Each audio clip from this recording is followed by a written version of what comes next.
हे महाविकास आघाडीच्या काळात आदरणीय देवेंद्र फडणवीस साहेब असो की आम्हाला सगळ्या जणांना मुख्यमंत्री उद्धव ठाकरे असताना हे जे कपट कारस्थान केलं, आता जे काही बोंबलत आहेत की सत्तेचा गैरवापर, खऱ्या अर्थाने सत्तेचा गैरवापर काय असतो आणि प्रत्येक विरोधी पक्षाच्या नेत्याला देवेंद्र फडणवीस साहेब सकट खोट्या गुन्हा टाकून त्यांना जेलमध्ये कसं टाकायचं, हे एक कलमी कार्यक्रम.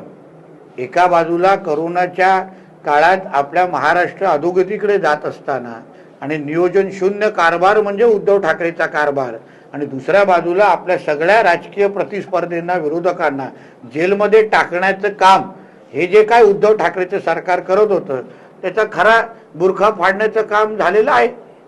साहेब, अजित पवार आणि सुप्रिया सुळे यांची एकत्रित पत्रकार परिषद झाली, त्यामध्ये राष्ट्रवादी काँग्रेस आणि शरद पवार गट पुण्यासाठी हमीपत्र देणार जाहीरनाम्याचं प्रकाशन विरोधकांवर आरोप करताना पुणे मेट्रो आणि सिटी बस पुणेकरांसाठी मोफत होणार असल्याचं जाहीर केलंय. आता शेवटी तो त्यांच्या संयुक्त पत्रकार परिषदेचे ते मुद्दे आहेत आणि ते संयुक्त पद्धतीने पुणे महापालिका लढवत आहेत, म्हणून त्यांनी एकत्र येऊन जाहीरनामा जाहीर केलेला आहे. त्याच्यामध्ये वेगळं काय. 2 दिवसापूर्वी शाळा बचाव असं एक आंदोलन जिल्हाधिकारी कार्यालय करणार आहे, त्या संदर्भात तुम्ही तिथे भेट दिली होती आणि त्या संदर्भात दादा भुसे यांची देखील तुम्ही त्यांना असं पत्र लिहिलंय. एकंदरीत बघता 215 ज्या हायस्कूल आहेत माध्यमिकच्या, त्यातल्या 92 हायस्कूल आहेत त्या कुठेतरी बंद होण्याच्या परिस्थितीमध्ये आहेत. ती नेमकी परिस्थिती अशी त्या बंद होऊ नये आणि कोकणासाठी निकष तुम्ही वेगळे लावा, हा माझं आग्रह आहे. आणि त्यामुळे मी शिक्षण मंत्री दादा भुसेजींना पत्र लिहिलेलं आहे. माझा प्रामाणिक प्रयत्न राहील की आज आपल्या सिंधुदुर्ग जिल्ह्यामध्ये जिथे साक्षरतेचे प्रमाण आपलं फार चांगलं आहे, त्याचबरोबर आपल्या गावागावामध्ये असलेल्या शाळा त्या कुठल्याही परिस्थितीमध्ये बंद होता कामा नये. आणि शासन म्हणून काही चुकीचे निर्णय असतील किंवा चुकीची माहिती दिली गेल्या असल्यामुळे जे निकष तुम्ही मराठवाडा, पश्चिम महाराष्ट्र, विदर्भाला लावता ते तुम्ही कोकणाला लावूच शकत नाही. आणि त्याचमुळे त्याचा पाठपुरावा म्हणून मी एक पत्र लिहिलेलं आहे आणि याही पुढे बैठका शासन दरबारी होणार आहेत. साहेब, एक शेवटचा प्रश्न आहे. आज मुंबईमध्ये तुमची बीडीडी चाळला आज 6 वाजता सभा होती. माझ्या 12 ठिकाणी सभा आहे. आजची जी सगळीकडेच मुंबईमध्ये मुंबई महापालिकेची निवडणूक लागलेली आहे आणि सगळीकडेच प्रचाराच्या निमित्ताने भारतीय जनता पक्ष आणि महायुतीचा प्रतिनिधी कार्यकर्ता म्हणून सगळीकडेच जाणार आहे. अख्ख्या मुंबईमध्ये आदित्य ठाकरेंवर तुम्ही काय बोलणार असं सगळ्या मुंबईकरांचं लक्ष लागलंय. आदित्य ठाकरेवर मी काय बोलतो हे मुंबईने महाराष्ट्राने ऐकलेलं आहे, आवाजासकट ऐकलेलं आहे, म्हणून दुसरं काय बोलणार.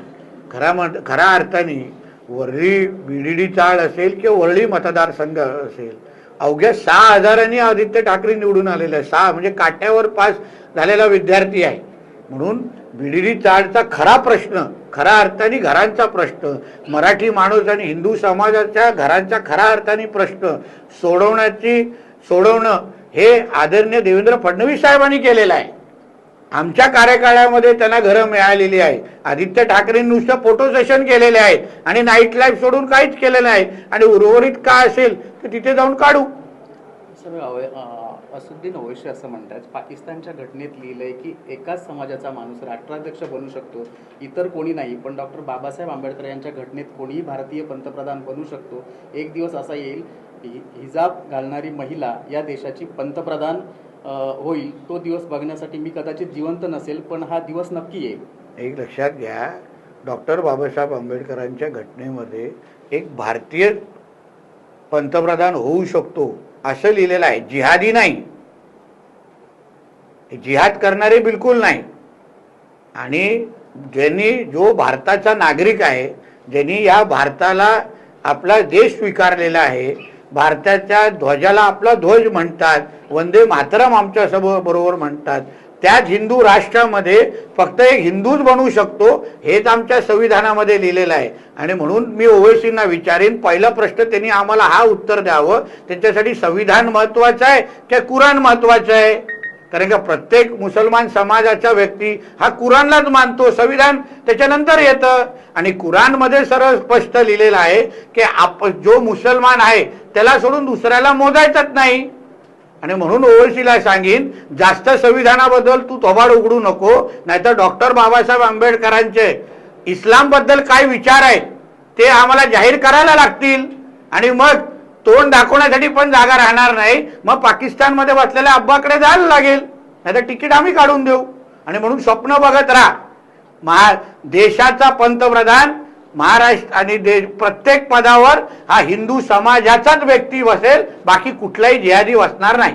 सर, शिवसृष्टी संदर्भात तुम्ही बैठक घेतली, तर प्रत्यक्ष शिवसृष्टीचं काम किंवा शिवसृष्टी केव्हा उभारली? आता शिवसृष्टीसाठी 90 कोटी एवढी निधीची तरतूद झालेली आहे.